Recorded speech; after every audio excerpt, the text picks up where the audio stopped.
je vais vous raconter le Noël de mon enfance à Royan. Mais avant, je veux que vous sachiez que ma famille a des points communs avec Jésus. Bon, n'importe quoi. Ah, ne te moque pas. Son père était menuisier charpentier. Eh bien, le mien aussi. Mon grand-père s'appelait Gabriel. Bah, et alors, tu vas pas faire le lien avec l'ange Gabriel quand même. Et pourquoi pas? Peut-être que sa maman a choisi ce prénom en pensant à lui. Bon, nous n'étions pas de la lignée de David. Mais ma grand-mère maternelle, ma mère Marthe, était un des maillons d'une lignée de meuniers boulangers.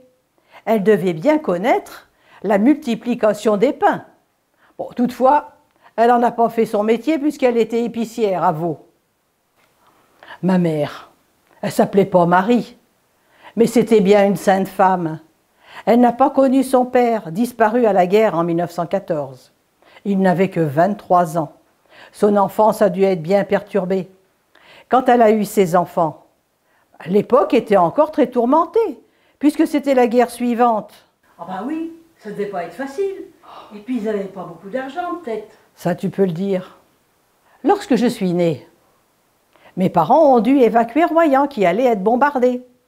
J'avais 18 jours pour partir sur la charrette à papa. J'étais bien petite et maman sûrement encore très fatiguée avec ses 3 autres jeunes enfants. Marie et Joseph, lorsqu'ils ont dû partir en Égypte pour s'éloigner du roi Hérode, il avait quel âge Jésus? Il était certainement encore bien plus petit. Et ma maman, pour mettre ses enfants au monde, pas d'hôpital, mais sa chambre dans la maison. Bon, ce n'était pas une étable, d'accord. Mais est-ce que la sage-femme arrivait toujours à temps? Et les chambres, elles n'étaient pas chauffées. La dernière des enfants qui est née en décembre, il devait faire un peu frisqué. On n'a jamais entendu nos parents se plaindre. Oui, mais alors, et vos Noël, alors c'était comment? À la maison, on ne parlait pas de l'Avent. Les calendriers, on n'en a jamais entendu parler. Bah, c'est normal. Le premier calendrier de l'Avent, il date de 1954.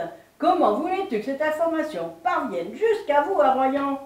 Vous n'aviez même pas le téléphone, ni la télévision d'ailleurs. Bah, ça, c'est bien vrai. Alors, nous avons toujours eu un sapin à la maison. Mais il y a un mystère. Le soir de Noël, on mettait nos souliers, il n'y avait rien. Il n'y avait pas de sapin, il n'y avait pas de décoration. Et le matin, on se levait, on avait le petit cadeau, le sapin était là, tout décoré, avec ses guirlandes, son étoile de Noël, tout bien. Et le petit cadeau fait par la maison, bien sûr. Papa, en tant que menuisier, un petit meuble pour les poupées, maman, une petite robe pour les poupées aussi, et une orange. Ah bon? Une orange? Tous les Noëls, il y avait une orange, pour chacun de nous, car ce fruit bien juteux arrivait de loin. Il était encore rare pour nous, c'était du luxe de l'avoir sur notre table. Plus tard, lorsque nous étions plus grands, le sapin était décoré par nous, avant Noël. Quelques boules, guirlandes, à son sommet l'étoile du berger, qui montrait le chemin vers la crèche, et des bougies, des vraies. Alors des bougies, c'était des comme ça. Voilà, avec une petite pince que l'on mettait sur les branches. Il fallait la mettre bien droite pour pas que le feu prenne dans la branche suivante. C'était délicat. Voilà. On faisait ça le soir, quand toute la famille était rassemblée. Et puis bien vite après, on éteignait, pour pas qu'il y ait d'incendie ou d'accident. Ces bougies ouvraient notre cœur à Dieu. La crèche n'était pas oubliée. Ils étaient tous là. Le bœuf, l'âne, les moutons, Marie-Joseph, le petit Jésus. Il était caché et il réapparaissait le lendemain. Nous sortions notre cantique, louange et prière, et avec maman, nous entonnions des chants. Mon beau sapin, il est né le divin enfant, la marche des anges.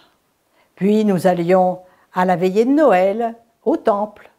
Et comme notre papa était catholique, nous allions ensuite à l'église Notre-Dame, assister à la messe de minuit.